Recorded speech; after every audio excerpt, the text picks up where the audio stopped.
Well, hello, and welcome to Unit 12, and probably a little bit of Unit 13, which will be wrapping up the Interpretive Trails Planning course.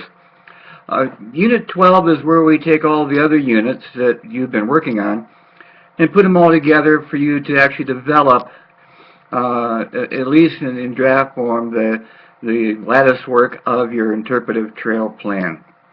Now, I've added a copy of the Glenn Burney interpretive plan, which has within it a self-guided trail plan for that historic site. And also, if you refer to the Interpretive Trails book, Chapter 2 talks a lot about interpretive trail planning with examples of trail guides and things like that. So for your assignment, and this will be one of your longer ones, is I want you to kind of flesh out your interpretive trail plan. I want you to tell me your objectives, your interpretive theme, who the audience is for. I want you to give me a list of the interpretive trail stops for your self-guided trail and what each stop will be basically interpreting, what kind of trail furniture you think you might need as part of your plan, and which interpretive media have you selected to use for your plan. So draft that up as a mock interpretive trail plan, and if you don't have an actual trail plan to work on, then you can kind of give me a pretty detailed outline.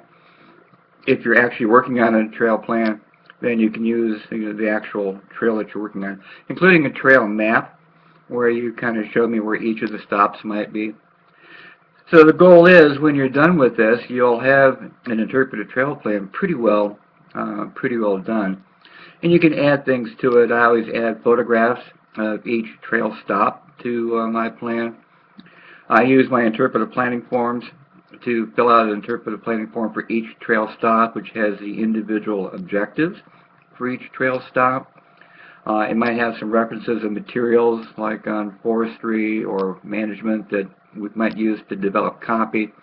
I would recommend the interpretive media that we might use.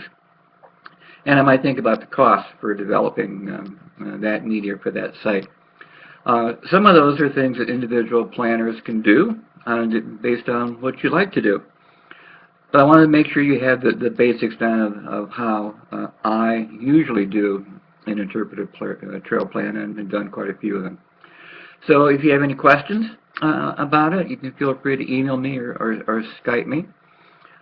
Send me your draft interpretive trail plan, and when you're all wrapped up with it, then I'll also consider it part of Unit 13, which is actually me looking at your trail plan. We can combine those two, and you'll be done with the course. Yay, yay, good for you. Thank you. You've been